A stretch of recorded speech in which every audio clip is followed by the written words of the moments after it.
Imagine you run over by a bus, but you couldn't see which bus hit you. You do know that 90% of the bus in town belong to the blue bus company. You also know that, according to the civil standard of proof, in order to find the company liable, your evidence must make it more likely than not that the company was in fact responsible for the accident. So with this information, you go ahead and you think you should in fact sue the blue bus company. But should we find the blue bus company liable on the basis of statistical evidence alone? Philosophers and legal theorists think that really we should not. But why not? Because after all, it's 90% likely that the blue bus company was involved in the accident. This is called the proof paradox. But what if, instead of the statistical evidence, you have some testimonial evidence? For instance, an eyewitness claims that she saw that in fact it was a bus belonging to the blue bus company that hit you.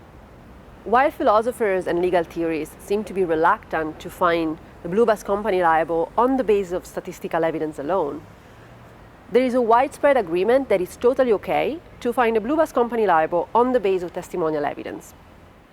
But this seems very puzzling. Surely testimonial evidence is not nearly as accurate as 90%. So why is statistical evidence seen to be inadequate for findings of liability, and what's so special about testimonial evidence? Let's start from the reasonable idea that truth matters.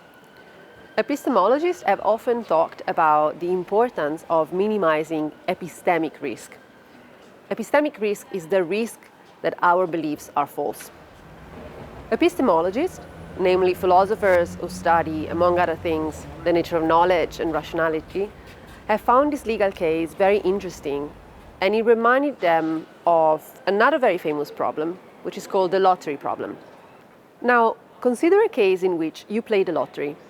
After all, you think, it's extremely likely, given the odds involved, that you don't have the winning number.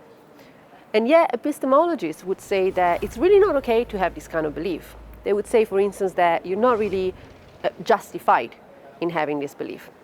On the other hand, they would be completely happy if you believe that you don't have the winning number because you've read it on the National Lottery website.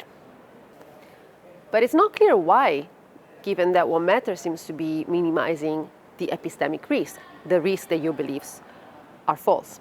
After all, it's extremely likely, given the odds involved, that your belief that you don't have the winning number is true. Epistemologists have given different explanations of the lottery case.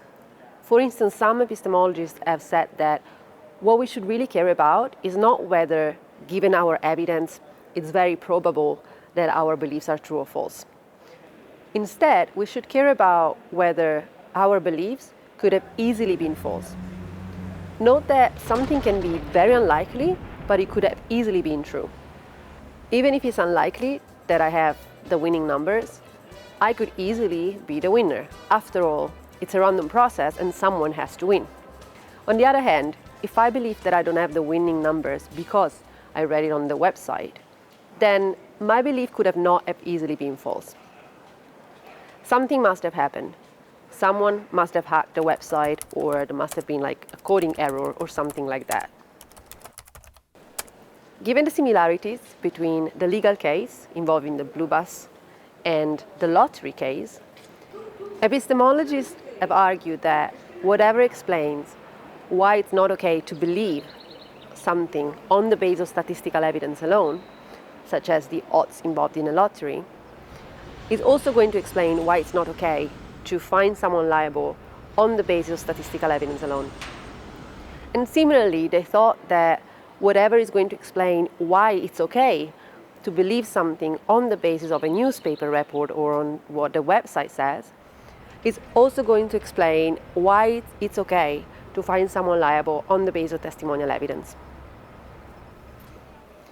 Explaining these legal paradoxes, like the proof paradox, with the conceptual tools found in epistemology has been quite popular over the past few years. And this is what I've called the epistemic project. I believe that epistemologists have overestimated the extent to which the legal case is similar to the epistemic case. It is true on the one hand that both cases involve managing risk of some sort.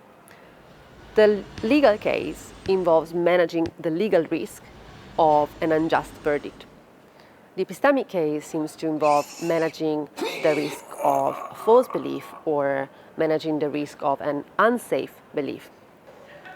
However, I believe that when we manage risk, we always do so within a specific practice. And I believe that we should do so in a way that fosters the values and the aims of that specific practice. But believing things and finding someone liable, believing things and giving a verdict are two very different things, and they belong to two very different practices. So I think that as epistemologists, when we try to explain these legal puzzles, we really should not overlook the important values that are non-epistemic and that should have a role in how the law manages legal risk.